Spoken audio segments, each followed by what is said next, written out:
November 15 ನನಗೆ 5 ವರ್ಷ ಇರ್ತಾರೋ ನವಂಬರ್ ಹೋಗುತ್ತೋ ನನಗೆ ಸಂಬಂಧ ಇಲ್ಲ. ಹೇಳಿದ್ನಲ್ಲ, ಸರ್ಕಾರದ ಖಜಾನೆ ತುಂಬಿಸ್ರಪ್ಪ, ಜನಗಳ ಕಷ್ಟ ಸುಖ ನೋಡಿ. ನಾನು ಅದನ್ನೇ ಹೇಳ್ತಾ ಇರೋದು ಬ್ರದರ್. ಇದಕ್ಕೆ ಪ್ರಾಶಸ್ತ್ಯ ಬೇಕಿಲ್ಲ. ಯಾರೋ ಡೆಲ್ಲಿಗೆ ಹೋದ್ರಂತೆ, ಹೈಕಮಾಂಡ್ ನೋಡಿದ್ರಂತೆ, ಇನ್ಯಾರೋ ಹೋದ್ರಂತೆ, ಮತ್ತಿನ್ಯಾರನ್ನ ನೋಡಿದ್ರಂತೆ. ಇದು ನನಗೆ ಆದ್ಯತೆ ಅಲ್ಲ.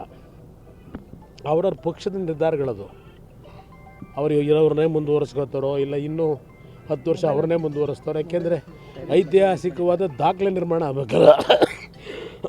ದೇವರಾಜ್ ಅರಸು ನಂತರ ಏನೋ ನೋಡ್ತಾ ಇದ್ದೀನಲ್ಲ ಸುದ್ದಿವಾಹಿನಿಗಳಲ್ಲಿ, ದಾಖಲೆ ನಿರ್ಮಾಣ ಮಾಡಲಿಕ್ಕೆ ಏನೋ 10 ವರ್ಷ ಸಂಪೂರ್ಣಗೊಳಿಸ್ಬೇಕು ಅಂತ ಪಾಪ ಇನ್ನು ಕೆಲವರು ಮಂತ್ರಿಗಳು ಹೇಳ್ತಾರೆ. ದಾಖಲೆ ಮಾಡಿ ಎಲ್ಲ ಮಾಡ್ಕೊಳ್ಳಿ, ಹಿಡ್ಕೊಂಡಿರೋರು ಯಾರು?